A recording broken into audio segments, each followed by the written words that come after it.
Mr. Elmer replacing Mr. Cabra.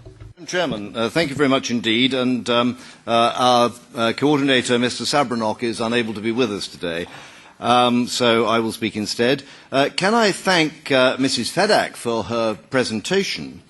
Can I also sympathise with Poland that now, 20 years after solidarity, you find yourself locked into a Europe which is facing the worst economic crisis in living memory? In these circumstances, you tell us that the solution is more Europe. But isn't it time to recognise that it's Europe that's got us into this mess that we are facing at the moment, that Europe is the problem, not the solution, and that more Europe will make matters worse rather than better?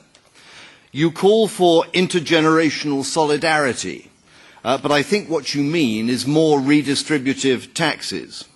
You speak about work-life balance, but I think that what you mean is more labour regulation, and we've seen the damage that labour regulation causes.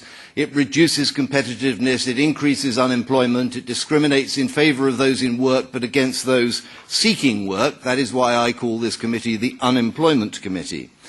You speak of civil partnerships. I would urge you to use that term rather carefully, because in England a civil partnership is a same-sex relationship. However, in the context in which you use the phrase, all I am seeing is more unproductive talking shops.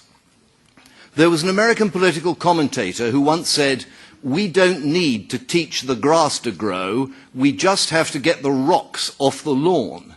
Isn't it time to realise that we don't need new initiatives and new organisations and new taxes and new regulations? It's time we started just taking the roadblocks out of the way and letting enterprise and business get on with generating a successful and prosperous economy.